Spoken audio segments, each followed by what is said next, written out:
कौसल्या सुप्रजा रामा पूर्वा सन्ध्या प्रवर्तते उत्तिष्ठ नरसार्धूलां कर्तव्यं दैवमान्निकम् कौसल्या सुप्रजा रामा पूर्वा सन्ध्या प्रवर्तते उत्तिष्ठ नरसार्धूलां कर्तव्यं दैवमान्निकम् उत्तिष्ठोत्तिष्ठ गोविन्द उत्तिष्ठ गरुडध्वज उत्तिष्ठ कमलाकान्ता त्रैलोक्यं मङ्गलं कुरु मातः समस्त जगतां मधुकैटभारे वक्षो विहारिणि मनोहर दिव्यमूर्ते श्रीस्वामिनि श्रित जनप्रिय दानशीले श्रीवेङ्कटाचलपते तव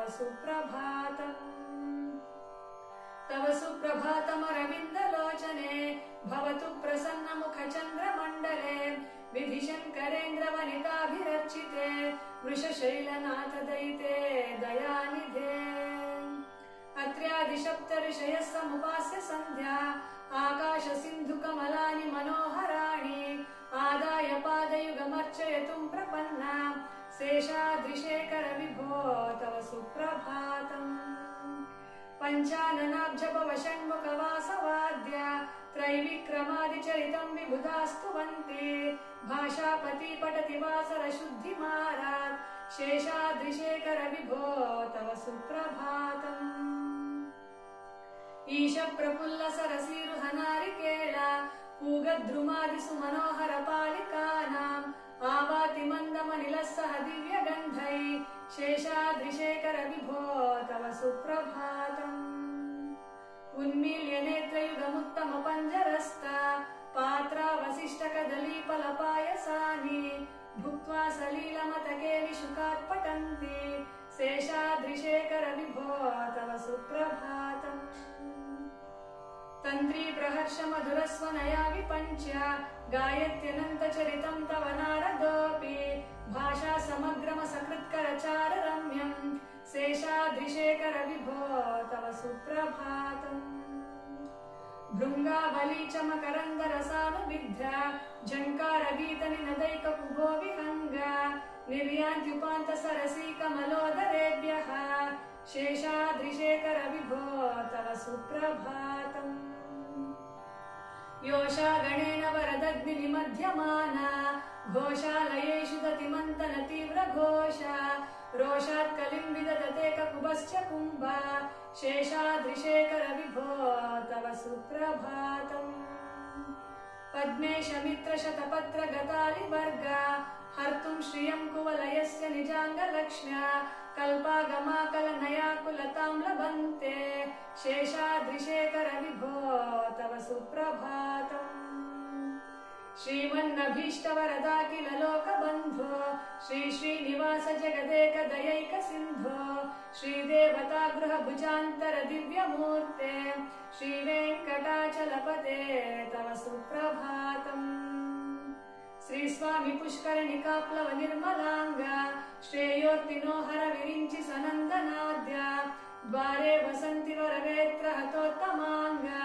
श्रीवेङ्कटाचलपते तव सुप्रभातम् श्रीशेषशैल गरुडाचल वेङ्कटाद्रि नारायणाद्रिवृषभाद्रिवृषाद्रिमुख्याम् आख्यां त्वदीय वसतेरनिशं वदन्ति श्रीवेङ्कटाचलपते तव सुप्रभातम् सेवा पराशिव सुरेश कृशानुधर्मा रक्षोऽम्बुनाद पवमान धनादिनाथ बद्धाञ्जलि प्रविलसन्निज शीर्षदेश श्रीवेङ्कटाचलपते तव सुप्रभातम् घाटीषु ते विहगराज मृगाधिराज नागाधिराज गजराज हयाधिराज स्वस्वाधिकारमहिमाधिकमर्तयन्ते श्रीवेङ्कटाचलपते तव सुप्रभातम् सूर्येन्दुभौमबुधवाक्पतिकाव्यस्वौरी स्वर्भानुकेतुदिविशत्परिषत्प्रधाना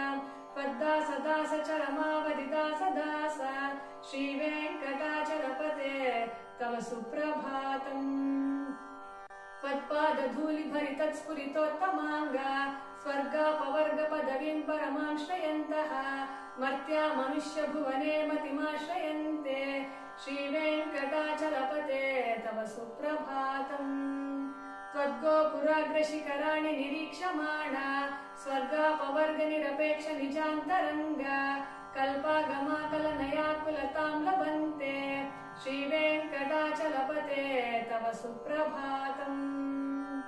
श्रीभूमिनायक दयादिगुणामृताब्धे देवादिदेव जगदेक शरण्यमूर्ते श्रीमन्ननन्त गरुडाधिभिरर्चिताङ्ग्रे श्रीवेङ्कटाचलपते तव सुप्रभातम्।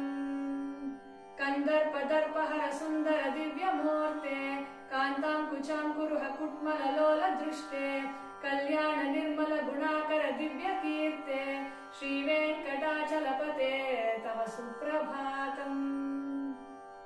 श्रीपद्मनाभ पुरुषोत्तम वासुदेव वैकुण्ठ माधव जनार्दन चक्रपाणे श्रीवत्स चिह्न शरणागत पारिजात श्रीवेङ्कटाचलपते तव सुप्रभातम्।